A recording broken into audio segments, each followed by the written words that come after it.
feeling of sort of satisfaction with where you are financially. So that's sort of more of a subjective sort of how you feel about it, about your finances, and also having some resilience to financial shocks or the sort of different, the random facts of life. That's the being prepared for the unexpected, and being able to manage those things relatively well, and not have it sort of see your financial life implode. So that's really what financial well-being is: managing money day to day, feeling like a sense of control or satisfaction with your finances, and being able to be resilient to financial shocks is the consensus of what that really means.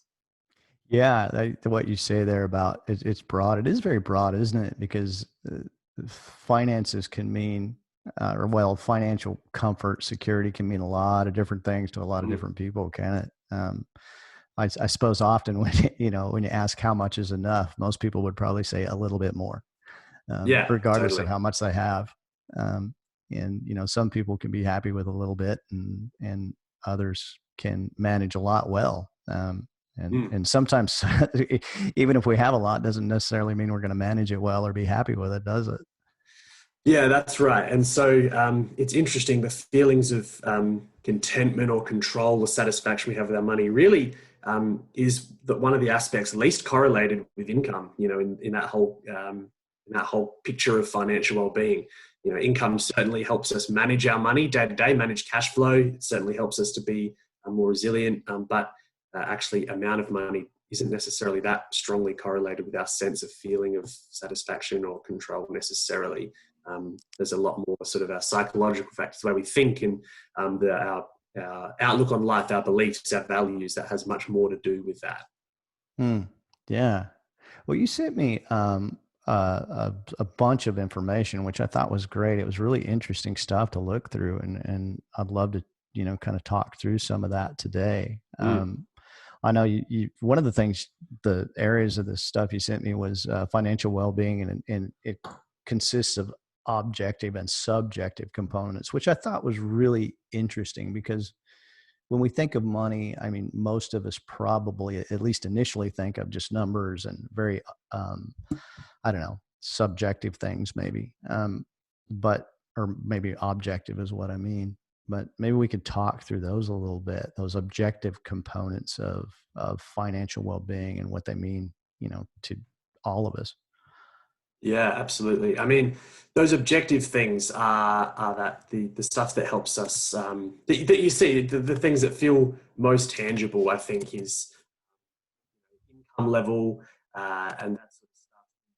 Actually being able to keep up with the bills. Objective measures are sort of being able to manage our debt load effectively, things like that. The sort of stuff that can really be measured by a bank account in ways, right? The objective stuff. Job security and stability is all part of that.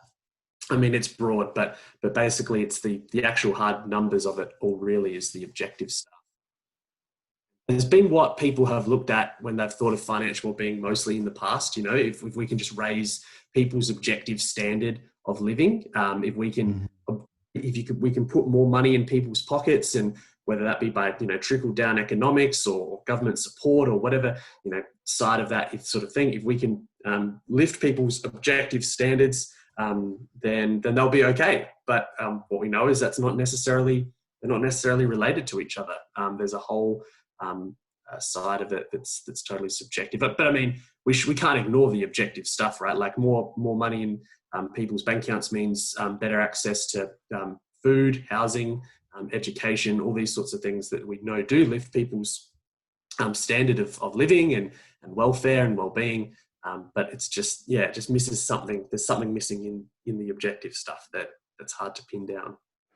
So it sounds like what maybe part of what you guys do is helping people understand those subjective things as well in the work you do with C.A.P. Would that be the case?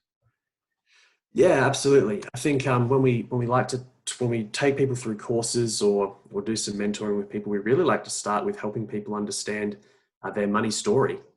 How were you raised? What was money like in your household growing up? Did you have two parents that earned a wage? How did they talk about money? How did they fight about money? What was the priorities in the house? And every family's going to have a different sort of makeup of that when it comes to that, and that really is formative for us in our younger years as we see the way our parents or our caregivers use money, think about money, how they worry about money, or whether they don't worry about it at all. All these sorts of things we're learning all the time and observing those, especially as we grow up. And so those become our implicit and our just sort of natural modes of thinking and when it comes about money.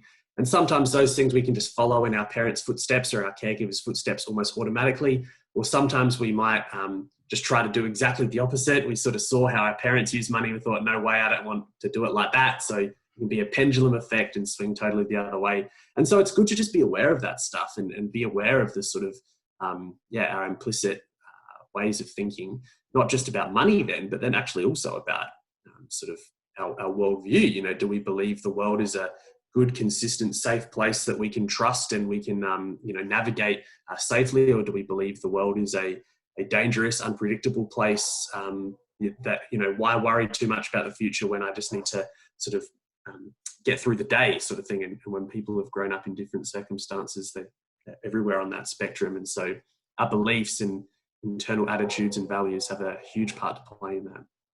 Yeah, that's one of the things that I've found in marriage and working with different couples, especially when I do pre-marriage courses with people. One of the things that we talk about is there's pretty much three major areas that are going to cause conflict in a marriage. One of them is how you raise the kids. Another one is religion, and probably the biggest one is finances and how you handle them. Yeah, and we really, totally. we really kind of form our beliefs and practices around what we saw growing up. And that's very true what you say there. So what are some subjective components to financial well-being? It's it's interesting because it's a feelings of control. It's really the internal stuff, the way we view it: feelings of control, feelings of security, feelings of satisfaction. But it's interesting, and I mean, in the work we do, we work across the sector, and we work with we work through the local church, but we work with the financial hardship sector and things like that. And that's in all of that sort of education, there's a big emphasis, that if we could get our finances right, then that would be sort of the building block of a flourishing life, and that really becomes a cornerstone for many people. And even if that, while sort of, I mentioned before, people used to really think of that as in the objective way, if we could just raise people's income levels and things like that, then that would really help them flourish. Now we sort of understand that there's some subjective elements to that as well. So our values, our beliefs, our feelings. But it's interesting in that C.A.P, working through a biblical framework, a biblical lens of understanding all this, we just sometimes want to thoughtfully provoke and challenge that notion. I mean, the sense that if you have your financial life in order, that can be the cornerstone of a sense of having control, security, satisfaction, and all these things. And we believe while they might be wonderful fruits of having a financial life in order, we think that we just don't think that your finances could be the cornerstone of that, if that makes sense. And so rather than having sort of sense of control, we talk about feeling content, with the situation that you might have, or rather than our security being based in our finances, our security being in our relationship with God, the great unchangeable Lord, and in our relationships with others, really having healthy relationships with others and feeling that brings a greater sense of security. And then being able to spend and use our money joyfully in a way that is in service of others, for their greater good, not just sort of for our own gain. That brings a sort of a deeper sense of satisfaction. And so that's an interesting area to sort of play around with and really talk to people about, because if people think that their sense of control will come from having all their objective stuff in order, a higher income, a better house, a sort of better holiday, all those sorts of things, having the financial life in order, that control and satisfaction come from there. We sort of say it's almost the other way around. And actually, we can think of this through biblical lens, following the way of Jesus, being able to practice contentment, generosity, use money wisely, that actually gives us a deeper sense of all of those things, and a truer sense and a more timeless sense of those feelings of security, control, and satisfaction. Yeah, what you're talking about there. I've read recently that there are some countries around the world that are starting to not just measure like gross domestic product and things like that, but feelings of well-being of people in the country, which is really interesting to think of it in that regard. Because, like you say, I mean, I even myself, and there's so many of us who think that it is just objective, and if I get, have this much money and I have this organized, I'm gonna be okay inside. But that's not necessarily true, is it? It's an interesting way for us to observe what we value most in life. I think many times when we're doing a budget or writing this down, we sometimes ask people to consider, what's your if-then statement, if that makes sense. So if I had this, then I would, so if I had, the bigger income, then I would be able to be more generous. Or if I had that, then I would be able to be more content. Then I would be able to be more happy. And whatever that if is, means we've put quite a bit of stock in that. We see that as quite a valuable, very important thing, whatever that might be. And so it's interesting to consider that for people.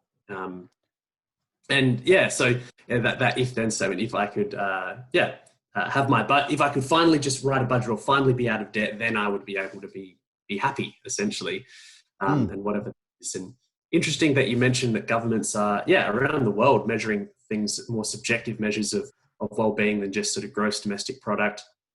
I did a study last year into this sort of happiness across cultures, because I mean, what makes the average sort of Australian happy? The objective things or the material things that would make the average Australian happy, totally different to what would make say a Middle Eastern person happy. Oh wow, that is interesting. Just in terms of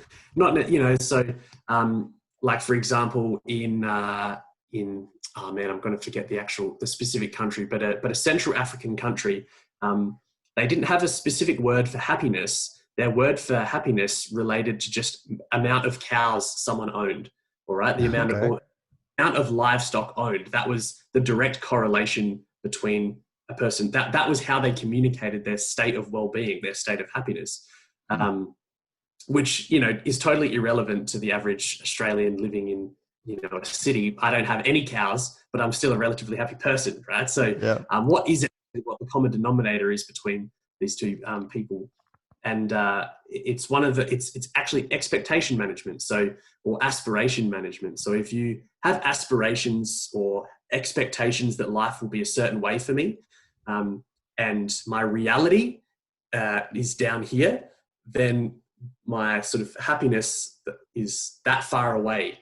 Whereas if your aspirations or your expectations and your reality, the closer those two things are, essentially the more happy you're able to be. And so you've sort of got two ways of increasing happiness: either better your reality, get your reality closer to your expectation, or manage your expectations so they're a little closer to your reality. And so hopefully people are able to sort of meet them in the middle somewhere and be able to forward progress like that. But it's a more cross-cultural way of thinking about happiness that works no matter what it is that you're hoping to achieve in life or receive in life.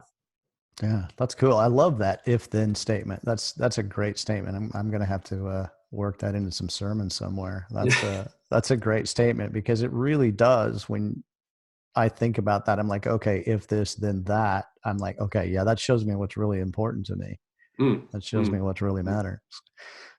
So yeah, that's a great statement. Now, how would you say that generosity might play into like subjective well-being?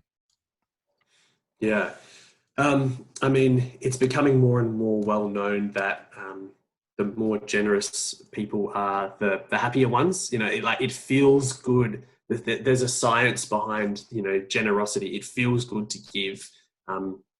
It's something in our in our nature. We want to be generous, I think. And so when we're not, we're almost doing something a little bit unnatural in some ways, against our better nature. I think you could survey 100 people and 99% of them would say it's good. It's a good thing to be generous. No, I think anyone's on the other side of that. But then, so it's interesting then to think what stops people from being generous. I remember talking to some charity workers in my town of Adelaide, where I'm actually visiting at the moment. I'm in my parents' front room as I visit them on holidays in Adelaide. I was talking to some charity workers, the guys who would be in the mall and they're rattling the tin around Christmas time for different Christmas appeals or to donate to a certain charity. And they said, whenever we do this in the wealthy sides of town, in the shopping malls that are in the East End, as it were, here in Adelaide, that's sort of where the wealthier suburbs are.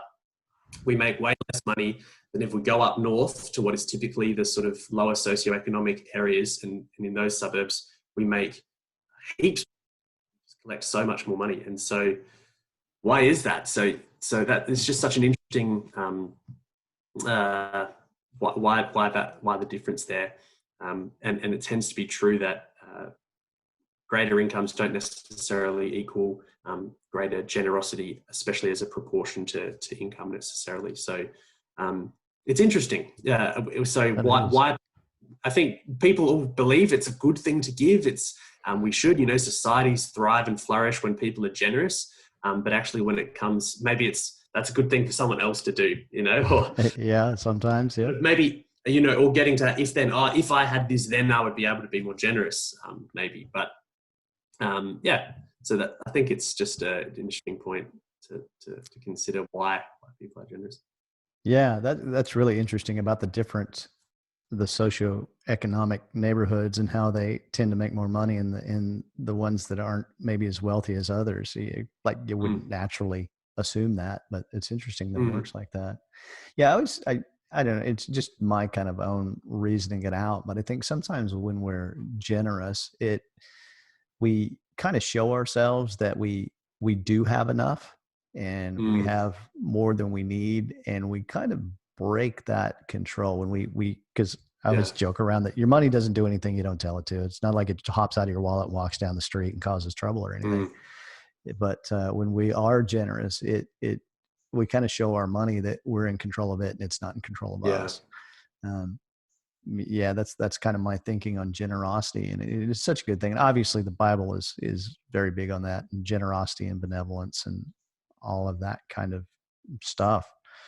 And there's some different levels in this info you sent me that contribute towards a person's financial well-being. And there's a few of those in economic environment, social environment, individual characteristics. And maybe we could start with that economic environment and talk about that a little bit and how that, contributes to a person's financial well-being. Yeah, it's interesting. In the research, they're sort of able to extrapolate of those. There's a few dimensions there, and the sort of broader economic environment's one of them. And they sort of say that contributes roughly between 10 and 14 sort of percent to someone's overall well-being, financial. Wow. It plays this interesting role sort of in the background, but really frames a whole person life, because we're all in an economic system. We're all here in Australia and in our various states that have various sort of levels of opportunity and equity and all that sort of stuff. And so the broader economic environment plays this role in providing us certain economic opportunities. How many jobs are available in my area? What kind of jobs are available to me? What are the tax policies of my nation? How are they distributing those goods and services? And so that just provides the context of our life, but it also provides this sort of interesting backdrop.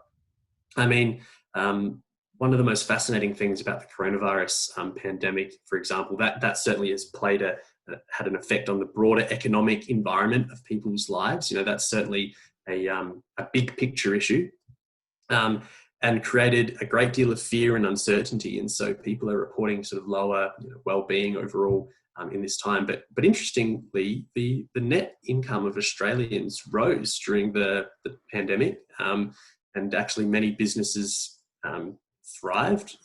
Obviously many others suffered greatly, and people did lose jobs. But in many ways, it was the fear of the unknown and the uncertainty that would come that really paralyzed people the most, not necessarily the economic impact on specific individuals. So it's just an interesting, it provides the backdrop to everything we do, and sort of it looms large in the background of the financial decisions we make, and often people do make financial decisions sort of out of fear, or reactivity to what's going on around them in their lives, and so it plays an important factor in what's going on. Yeah, that's interesting. With the you would think that with the coronavirus that the net income of people would have dropped, but apparently it didn't. Yeah, rose by 1%. Okay. Yeah, wow. Yeah. That was from the Australian Bureau of Statistics. We're able to find that, and that they sort of were able to collaborate with the banks and do some massive data collection and take that findings, which is just bizarre and sort of beggars belief, really, in many ways. But it's just a strange anomaly of these times. Interestingly, was when you look at the data sets, it was those with in the highest income brackets that reported the most significant drops of financial well-being. And so their financial well-being overall dropped most significantly, even though their income was least affected. And actually they didn't drop sort of a lower socioeconomic group necessarily either. So again, the economic environment we're in creates a sense of fear or certainty, and we want stable governments with strong institutions that we can trust, and we feel like are predictable, and so we're able to make decisions that affect our future. And when those things are thrown into a sort of state of chaos, it creates fear and uncertainty. And even if it doesn't affect our objective financial well-being, those objective things like our actual income, it still creates this feeling of, I guess, of chaos, of I don't know what's going to happen in the future, and that creates a lot of fear for people, and so it can have a really significant effect on our overall well-being. So how does the past year 2020? We're all looking forward to moving into 2021 and seeing how that sorts out. But how did all of the coronavirus and everything around that, how did that affect the work you guys do at C.A.P? Did it change to more or less? Yeah, it was really interesting. When it first hit, we were really gearing up for sort of an onslaught of new clients, and actually worried that we wouldn't be able to handle at all the whole financial hardship industry was really bracing for that. And it never came. Actually, referrals slowed down and people weren't reaching out for as much help. And that wasn't just for us at C.A.P, that was across the sector more generally. And so we were sort of scratching our heads a little bit, but I think, people were receiving different stimuluses, or seeing that, seeing what was going around them, and really sort of hunkered down, really prioritize things differently. So we're quite interested in that and what that meant. Typically, the clients we serve and try to assist rely on some sort of government benefit in the first place, and so a lot of our typical clientele would have received those stimulus packages and seen their income increase, and so it's a reprieve from their daily sort of struggle with ongoing the debt cycle, or being able to keep themselves sort of above water. So we're sort of waiting and seeing. So really, it was a year of sort of preparing and thinking and sort of putting together resources so that churches could still be able to step into that place and educate people who perhaps have more than they did before, and actually try to use that wisely. The danger is always that when people have more, they spend more. But of course, when you're reliant on government benefits for those for your main source of income, that can rise and fall with the political cycle, and so very vulnerable to that change. We know that in March, that's when the benefits are tipped to be reviewed and possibly rolled back. And so that's when we're sort of preparing for yeah, some changes there. Also, banks and other creditors were quite liberal in moratoriums to sort of not calling up debt and things like that over this last year. And so they really came to the party in trying to not put pressure on the average consumer. And so that meant that people weren't, they didn't have that sort of debt pressure on them as much as they normally would. And so, yeah, it was quiet. It was a quieter year for us in many ways, but it was a good year to try and prepare and consider what will happen next and what the longer term effects of this will be on the average Australian. Yeah, in my opinion, personally, I feel that Australia overall did so well with everything that's happened. I mean, obviously, I didn't grow up here, but in my homeland over in America, there's a lot of struggle going on there, and I've got family there, and all that concerns me. But Australia's done such a beautiful job with it. Like here, where I'm at on the Gold Coast in Queensland, it's almost non-existent, really, which is great. It's wonderful. In that, those three levels that contribute towards a person's financial health and well-being, there's also the social environment involved with that, and kind of what does that involve, and what's that about? So that goes one step sort of in from our broader environment, but that really is sort of the household you grew up in, but also the household you're a part of now. So that forms the most immediate part of your social environment. But it's also your peer group, or the people you associate with, or your workplace. So it's the people in your immediate environment. It has a pretty profound impact on people's overall financial well-being. Again, it contributes about 15% to someone's sort of overall well-being. And that is the efficacy, the capability to manage finances in your overall household and in your overall sort of social group is a significant indicator. I mean, if you are a single parent, for example, you have a significant strain to be able to raise children on one income, especially in our sort of current economic climate, where it's almost become a prerequisite to have two incomes to be able to raise a family. But if you've got or you're sick or elderly relatives that you are the primary carer of, or have to provide some sort of care for, that impacts your financial well-being, your ability to go out, earn wage. Children obviously have an impact for better or for worse. For some people, people are delaying children so they can save more money and be prepared for that, because it's a significant burden. But also, your peer group and the circles you mix in really play an important role, because that's the sort of world you're a part of. That's sort of the way you see people managing their money, and that just sort of becomes normal for you. And so that might look like having to try and keep up with the Joneses if you're in certain circles, but also in other communities where people don't receive opportunity, that can become what is sort of referred to as a poverty mindset, which is one that is because the day-to-day keeping up with just the daily struggles of life can be so overwhelming. People don't plan for the future. It's very much more about our immediate needs and circumstances. And so whether you live in one of those two communities will play a significant impact on your financial well-being. It's that social environment that we live in. And one of the reasons we love being able to partner with the local church and the programs we develop is people's church environment form a significant part of their social life if they're a part of one.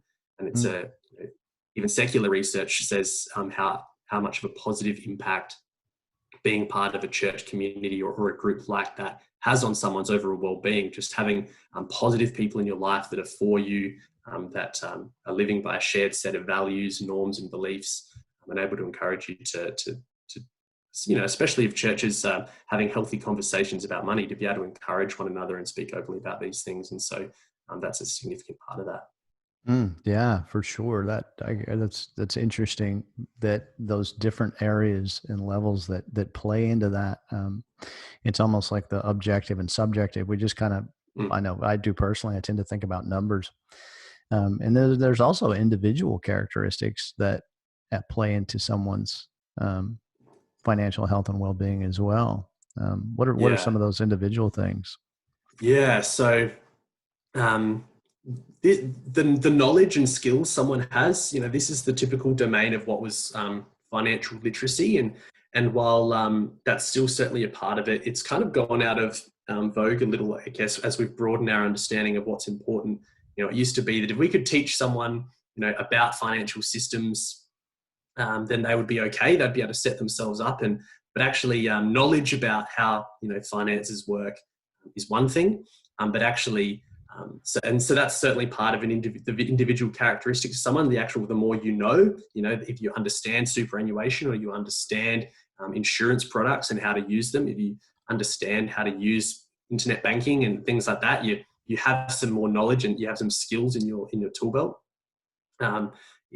so to speak, to be able to navigate financial systems. And so that contributes to financial well-being, but only, it's about sort of 10% contributes to someone's overall financial well-being.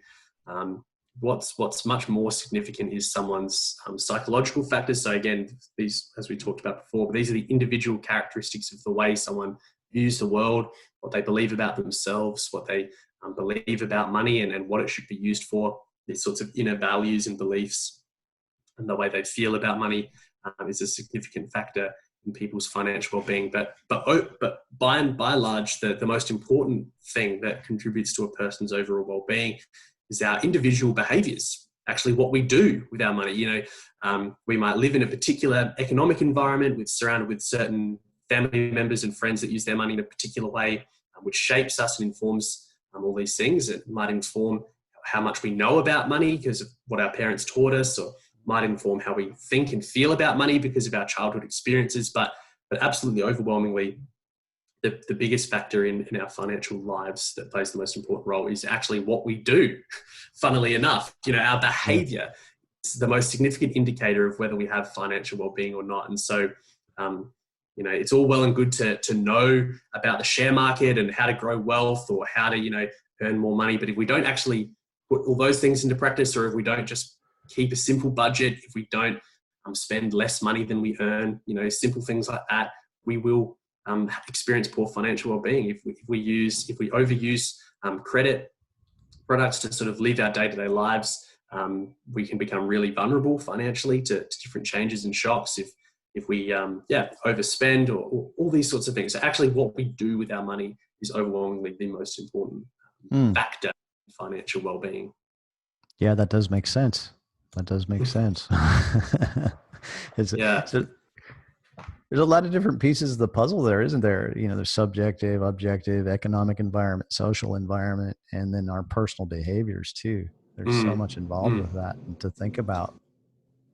Yeah. And so that's why it's complicated and sometimes hard to talk about. I mean, our behaviors are normally habitual, more or less, and they're mostly things that we do relatively unthinkingly, because they're things we've always done and will continue to do unless we have a real impetus to change them. And even then, it can be really hard to break those habits and cycles of behavior.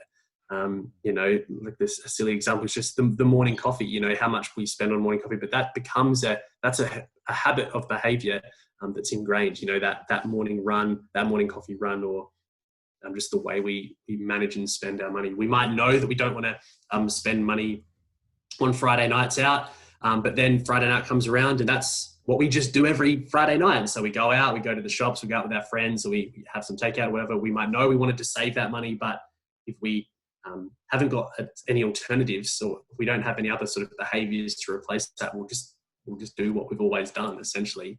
And so that's why you've got to start, you look at your behavior and you look at the way you use your money, and you almost have to work a bit backwards from there. Okay, why do I do that? What does this reflect about my beliefs? Why do I want to keep doing that? Or what are my values? What do I want to change about my behaviors so I'm moving towards the things that I say that I value rather than maybe away from them? What sort of knowledge and skills do I need to learn, and what more do I need to know so that I can reinforce those good behaviors? And can I step back then and look at my social environment and sort of think about whether this is a positive or negative environment for me to be in? I mean, our economic environment is something that's broadly out of our control, but I can at least change the way I think and feel about that. And And if I've got a consistent good set of practices and behaviors, then that can really set me on a good path to be sort of immune from the shocks of those things. And so you've sort of almost got to start there and work backwards and then go forwards, but it's all really comes down to behavior and what we do with our finances, and trying to take and observe ourselves a little bit, and okay, what are the automatic things that I just do without thinking, and try to then be a little bit more deliberate in what we do. And I think this is something that as a follower of Jesus, we want to do with all of our life. So much of our behavior and what we do and how we treat people and how we treat ourselves is just sort of these patterns of behavior that we sort of do a little unthinkingly. We know we should be a good person and, go to church on Sunday, but apart from, actually then taking a step back and going, what are my values as a follower of Christ? What do I believe about the world because of who Jesus says I am? And what am I working towards? I want to be more like Jesus. So what patterns of behavior should I, adopt and reinforce so that I'm moving more towards him? What do I need to know to support that? And what's my social environment like? Is that conducive to being a follower of Christ, or is that making it more difficult? And then working forward again. And I think that's just the Christian life is one of examining ourselves and trying to move forward to be more like the one we follow. And it's certainly true of our financial lives as well. Yeah, it's interesting in that, how we think, how we feel, how we act are all things that we decide to do, really. And thinking and feeling sometimes, it takes a little more discipline maybe, but we can decide about those things, and they really are what affects our, health and well-being, and financially and mentally in other areas as well. And we often look at those things as, I feel this way because of outside influence, or my finances aren't doing well because of outside influences. And sometimes that may be the case, big things happen that we can't control, but a lot of it, probably the great majority of it, really does have a lot to do with just the decisions we make and how we think. Yeah. Which is really that's interesting right. to think Yeah, about. totally. And it's certainly easier if we feel like our behaviors have led us to an unhealthy place financially, to sort of try and look around and go, what can I blame for this? And we don't do that. We don't just do that with our finances. We do that with so many areas of our life that if we feel like we're not as healthy or we're not where we should be.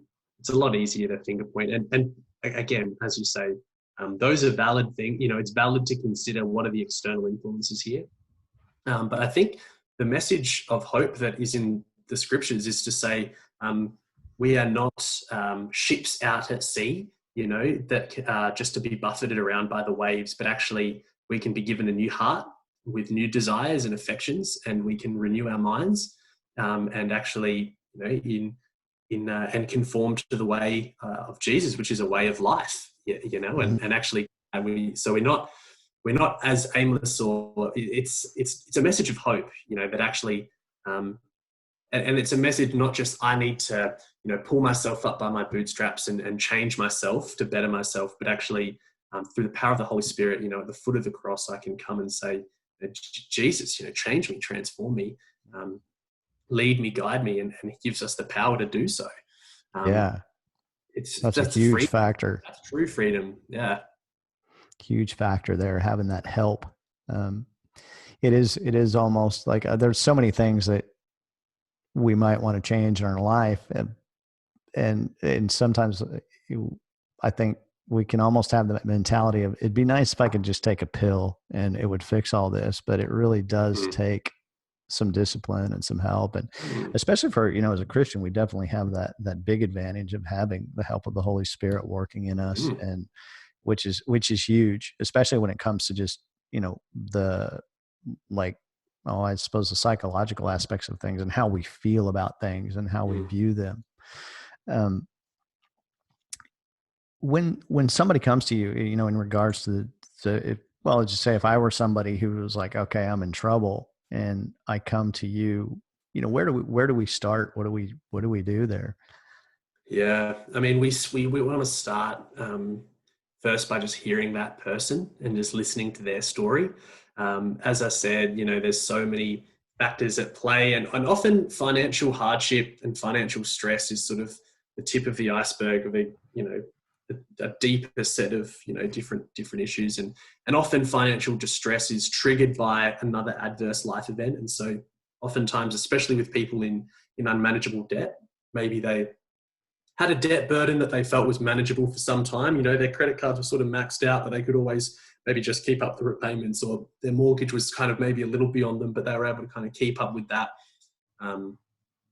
But then, one partner is laid off, or a child is born, a marriage separation, or family breakdown, or some other sort of illness, or long-term injury, things like that.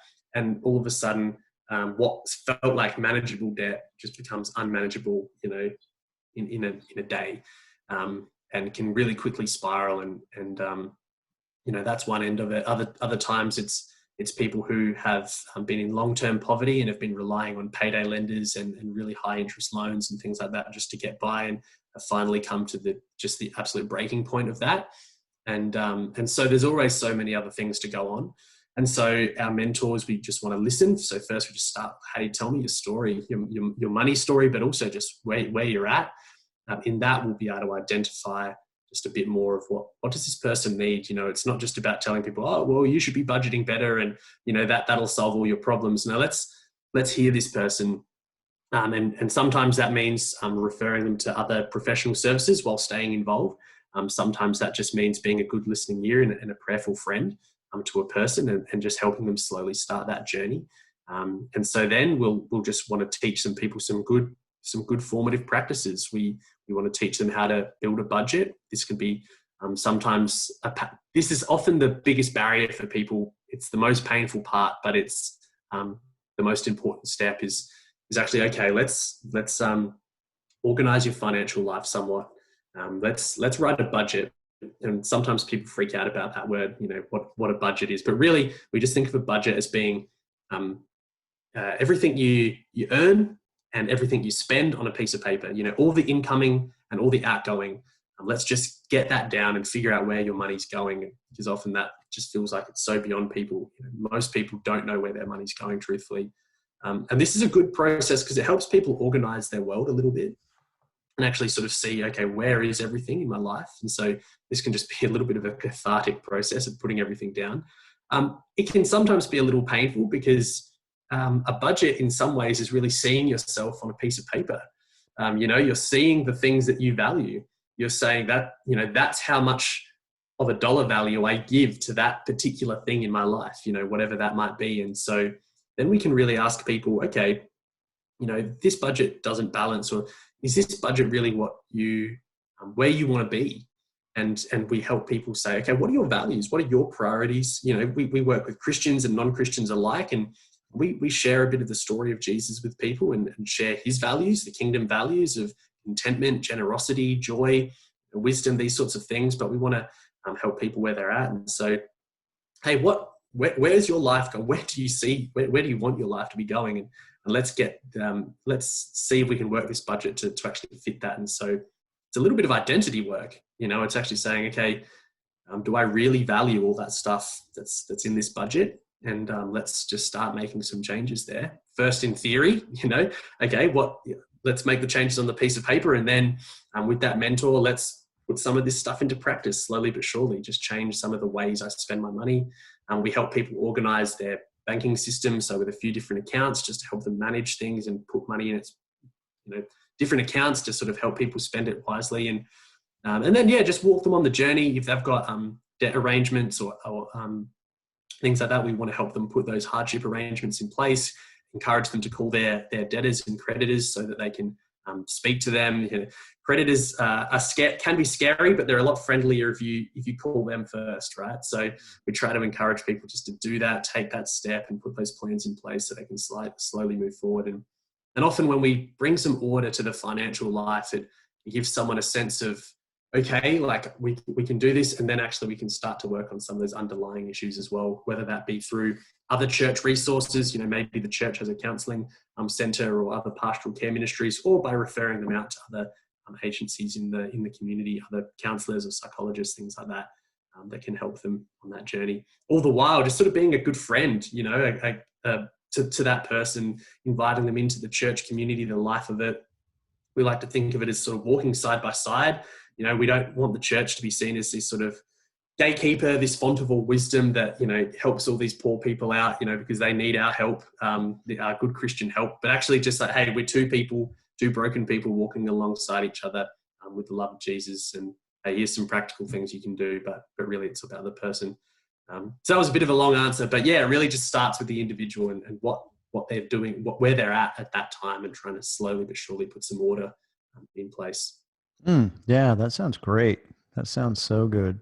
And there's probably a lot of people listening who, maybe they're not in trouble, but they'd like to be in a better situation they are. There's some things that, somebody, and I'd say that's probably a lot of people. Are there some things that somebody in that situation can do where, okay, I can improve my, financial health and well-being? I'm not in trouble, but I'd like to do better. Mm-hmm. There's some things somebody like that can do. Yeah, I think that's realistically the majority of people. I think, I speak to a lot of different people in this exact situation. And so we run money workshops and courses. So this is sort of just that checkup. It's not necessarily for someone who's absolutely at crisis point, but they want to come, they want to learn a bit more about budgeting and how they can put some different systems they can put in place to just improve the order of their financial life. But really, we just got to encourage people to start talking about it and thinking about it. A lot of the time people either just think, it's okay. If I don't check out, I'll be all right, bury sort of their head in the sand about it. But that's how people get in trouble. Say they load up credit, or, it's easier and easier to get. And then, in a change of circumstances. So really, we want to encourage people to talk about it, especially if they've got a partner. Talk to your partner about money openly and honestly with one another, especially if you share finances. But if not, just to be communicating about it, talking about it. If you're just a single person, talk about money with a friend, with a pastor, with a counselor, whoever. Just talk about your finances, ask questions, listen to podcasts, things like that. It's important to get a hold of, but not in a way that we don't want money to control people's life. We just want people to be informed so they can really not have to think too much about money, actually have put some structure in place so that money isn't what consumes their life, but it's been given the attention that it needs so that they can actually be fruitful and enjoy the rest of it. But really the biggest tip, so talking about money is the big one, but really because just have a budget, even if it's just a bit of a budget in your head, just know where your money's going and spend less than you earn. It's amazing how people do spend just slightly more than they earn because of credit cards or afterpays and all those sorts of things that allow us to sort of just nudge above what we earn and not have sort of any savings away. And so that's a big one, just being able to spend less than you earn. If you can do that, if you can talk about money and spend slightly less than you earn, they're two of the big behavioral factors that contribute to financial well-being. The other one is to not rely on credit for your day-to-day spending. There's a place for credit in society, and loans for certain things, but they need to be treated with wisdom and caution. And the research says that if we are using credit for our day-to-day expenses, just our usual shopping or, fuel and coffees, all that sort of stuff, then we're in a more vulnerable position because if we miss those repayments or start to load that up, we will spend more money if we're spending money on credit. So it's not conducive to having financial well-being. So that's another tip for people to not use that. Use their debit card or cash even. Yeah. Yeah. Those are great tips. I know, Afterpay is, I don't know, maybe I've only recently noticed it, but it seems like it's a relatively new thing. And I know there's so much temptation in credit, and with something like Afterpay, it's just so easy to just click and get it and on things that we don't really need to use credit for. Totally.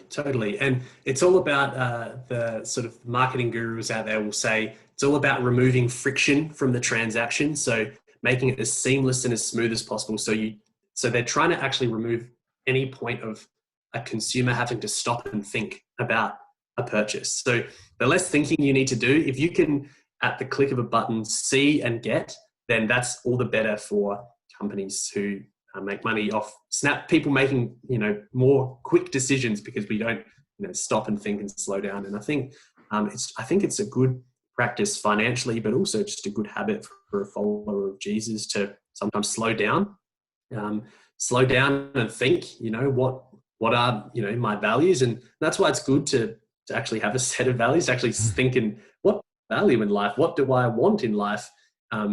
So you can slow down, and when you are faced with a purchase decision, go, is this actually contributing to the things I value? Like, what does this say about me? What does this purchase, And so being able to slow down and do that. So relying on, using Afterpays and easy credit and things like that, just speed up the transaction process so fast so that we don't even have time to stop and consider, does this actually reflect who I want to be? And is this actually making me the person that I say that I am, or I believe that I am? But yeah, the default rates on Afterpays are growing. I think 1/3 of Afterpay consumers pay late fees because they miss their scheduled repayments, and then that's growing steadily. The interesting thing about Afterpay, because it's not a credit product, and other similar buy now, pay later products, just picking on Afterpay, is that they're not a credit provider, which means they're not regulated by the same credit laws that other institutions are, which means they can effectively charge whatever rates they want as far as fees go. So so credit organizations can't charge more than 48% interest, which is shockingly high anyway. But so they legally can't charge more than 48% interest. But buy now, pay later schemes can charge 100% fees, because they're not interest, so to speak. It's not credit. So it's an way for them to exploit the vulnerabilities of consumers, for sure. Yeah, that's definitely, it sounds like it'd be really easy to get in a lot of trouble that way if you're not really careful. And you touched on it a second ago, but that just, I think, shows us how important it is to have that set of values to operate from. And maybe we could talk a little bit about some of those key biblical values that we can, have in our lives as Christians, that we can, implement. And then when it comes to making these decisions, we can always fall back on those values. Yeah. So what are some of those that you guys teach and maybe operate from? Yeah, the Bible, as you said, has a lot to say about finances and money, and we rather not sort of be like and the Proverbs has a lot to say about it, but it's a bit broader than just sort of a proverb for a solution sort of thing. But we think that we summarize it as the way the Bible talks about money. There's a biblical call, there's a biblical caution, and there's a biblical oh man, my mind is blanked. I can't think of a claim. I think claim. That's the one. Yeah. Thank you. You're doing with that. So there's a biblical claim, there's a biblical call, and there's biblical caution. Sorry for my mental blank there. No worries at all. Claim is basically, the claim comes from Genesis, 1 and 2. The world is God's. He created it. It is His, that He generously bestows to us as men and women to be stewards of, to care for, and to see it flourish. So in God's generosity, He gives it to us to caretake. And so everything is God's. Every good and perfect gift comes from God. And so that is the biblical claim, that really we're just sort of stewards, caretakers of this, and really all of our strengths, all of our talents, all of our abilities, really they're endowed upon us by God, and we are His image bearers. And so we're called to live, to glorify Him, and enjoy Him forever, just to see other people's flow. That's the biblical claim. The biblical call is just that, to live in light of that identity as image bearers of God, to be able to bring Him glory. And in that, in knowing God and in glorifying Him, actually, we find our greatest joy. But also when we do so by benefiting others, actually for the common good, especially as Christians, sort of bestowing the common grace of God's goodness to our broader culture. That's sort of the biblical call to live in lives like that, with generous reciprocity and generosity, contentment. And then there's the caution, which is really to say, and we've touched on this before, that money can be a snare, and the love of money and the love of all the things we feel like it will bring and satisfy in us, all of the ifs and thens, and money can be a real danger, if not treated with caution and care, if not put in its proper place. If we elevate money, or even if we sort of elevate the things that money can get us to an improper place in our lives, it can lead to our own despair and lack of happiness, but also to the degeneration of society around us. I think, in the broadest sense, when we use our money poorly, when we use it unjustly, when we use it to exploit or just to gain for ourselves, it creates a society of distrust. It creates a society of exploitation and harm.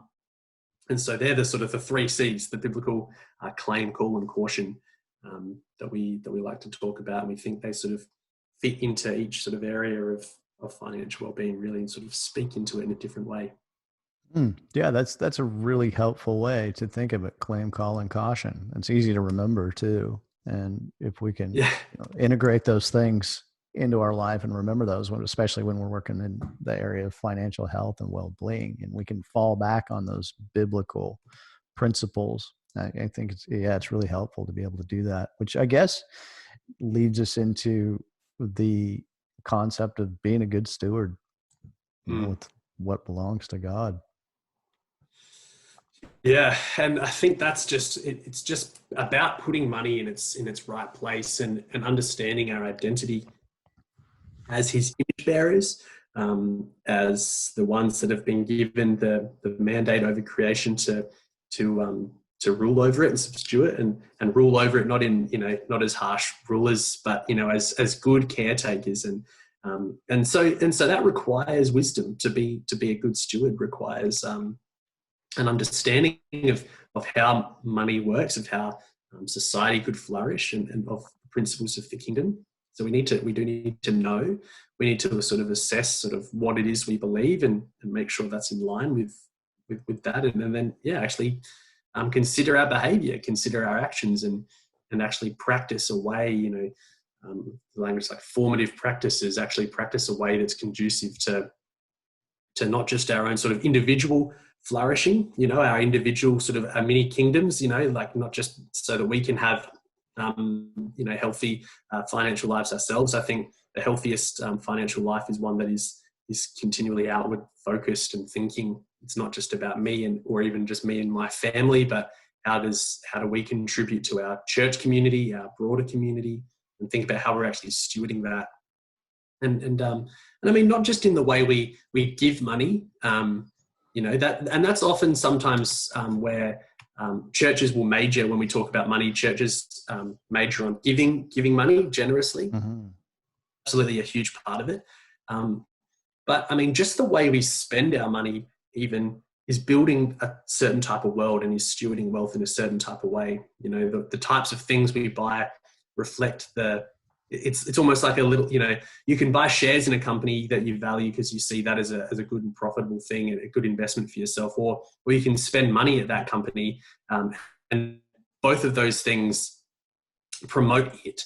And so when we spend money a particular way, we're saying I want more of that in this world, so to speak. And so being able to take captive, where am I spending my money? What am I spending it on? Is this not just reflective of my values of sort of what I want and where I'm going, but is this reflective of the values that I want to see in the world? If everyone spent money the same way I'm spending money, would this lead to a flourishing society or not? And so I think that's all part of what it means to be a steward, but basically just a caretaker, looking after the good things that we've been given, and seeing people flourish. Yeah, those are some great thoughts about how we spend money, and what we're doing and building by how we spend money, and what kind of, culture and society we're building by the way we spend. Because, I personally, that's probably not something I would normally think about. So that's a great thought. Yeah. And I mean, there's always limitations to that. And we've just got to use that's, I think, just something where we just use our conscience and decide, what can we afford, and what should we spend our money on? Like just an obvious example of that is, there's 2 coffee shops next to each other. If you buy your coffee every day at one of them, and everyone did that, the other one would go out of business. And that, if they made terrible coffee and had bad service, and but we're throwing our support behind whatever we spend our money on. And so we'll see more of that. in the world. Yeah, and I think we've been particularly reminded of that in times like last year in the aftermath of the bushfires. There was a lot of campaigns around going on local holidays and spending money in local businesses that might have been poorly affected, because we wanted to see those businesses flourish again. We wanted to see them rebuild, because we said as a nation, like, hey, we value having these small communities, especially these country towns, being able to actually stand on their own 2 feet, actually be able to have businesses that are thriving. So let's spend money there. We want to support them in doing that. It's one thing to wish them well and write messages of support, but we vote with our wallets in many ways, and so that's the sort of world we create with what we spend our money on. Yeah, that's so true. And sometimes, like, I know in my own life, I really enjoy the locally owned mom and pop type businesses and things, and that's something for me personally I like to promote. So I tend to spend money in a place like that, and sometimes they can't afford to maybe be as inexpensive as a big chain, but what do you want to see more of? What do you want your community to look like? And so, yeah, that's such a great thought.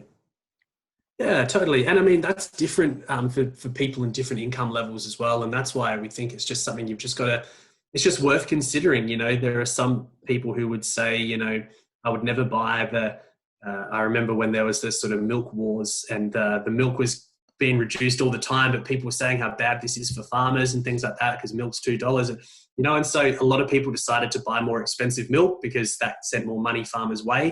And that's great. But, there are a lot of people out there who genuinely can't afford to pay, dollars for a couple of liters of milk. They rely on the really cheap $1 carton. And so is that immoral of them because they're not supporting farmers? Well, probably not, because that's just where they are. And so it is going to be a little different for all of us. But at least if we are a little more conscious of the way we consume and stopping and pausing and thinking, going, yeah, I do want to spend my money there.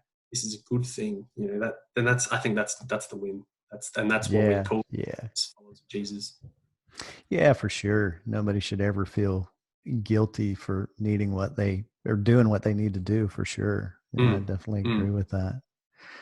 Well, Stuart, I really appreciate your time today, man. But before we kind of start to wrap up, I was wondering, what can, say, an individual do or a church do, or how can they support Christians Against Poverty?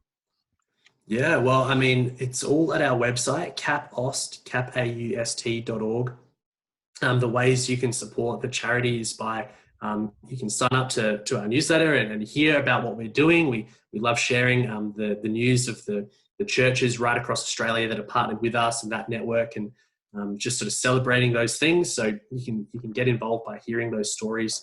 You can donate to the work of providing the resources and the training and the support to this network of churches that is doing amazing work in the community. So you can certainly sign up. We call our monthly donors life changers, because really it does, the financial help that we're able to provide people through the local church just goes a long way to transforming people's lives and bringing them hope that they may never have had before, without the church being able to walk alongside them and show them the love of Jesus. And so people can support financially, either ongoing or one-off, or you can be trained, become a coach, become a mentor, and walk alongside people and sort of learn the skills.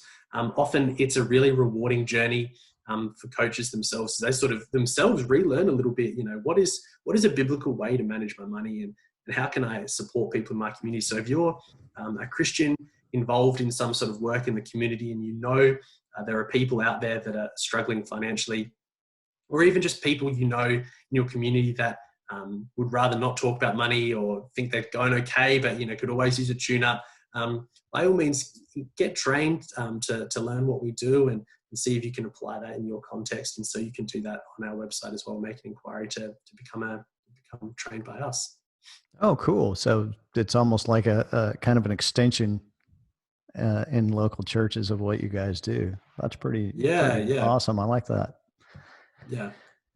So so they can support you financially, or they can get involved and actually do something as well. And those is that kind of how a church would get involved, is maybe have somebody from their church Yeah, do yeah, that? Or absolutely. And that is maybe sometimes a bit of a misconception. I mean, C.A.P sees itself as an equipping organization. So when I say we, it's a bit of a misnomer, because it's when I say we, I mean the churches we train and partner with. okay, yep. The C.A.P is the equipper, the trainer, the support to go out and do that work. But we really believe it's the local church that brings the hope of Jesus, and we partner with local churches to do this work. And so we train volunteers or people on staff, or whoever else in local church communities to deliver these workshops, to do the mentoring and coaching. And so it's really all about the local church. And so we've got hundreds of churches we partner with across Australia, running either workshops or doing one-on-one stuff with people. And so your church can get trained too. We can talk away. We love partnering with churches. We partner with churches across all denominations, which is always fun. And so, yeah, we partner with all sorts, and we love to talk to your church or your community, or how well we can support what you're doing. Very cool, Stuart. I really appreciate it. And yeah, thanks especially. I know you're on holiday at your parents' place. I really, really appreciate you taking the time to do this. Yeah, no worries. Even though you're on holiday, man, it's very, very cool. We definitely appreciate what you do, and we'll be supporting and praying for you guys. And yeah, look forward to catching up with you again. And that's yeah, great. I really appreciate it. I mean, thanks so much for having us on. I love that churches and church leaders are wanting to have these sorts of conversations. I think the church can always get better at having these sorts of conversations. As I said, typically talk a lot about giving money, and maybe that's why sometimes people are a little distrusting when the pastor gets up to talk about tithing, whatever. He just wants my money. But I think I just love that you're having leading your congregation and having healthy conversations about money in a whole life context. So bless you, man. That's really great to be able to have these conversations. Yeah. Again, really appreciate it. And I hope we can catch up again soon. Yeah, absolutely. All right. Well, with that, I guess we'll leave it there for today, and look forward to catching up with you again. Yeah, thanks, man.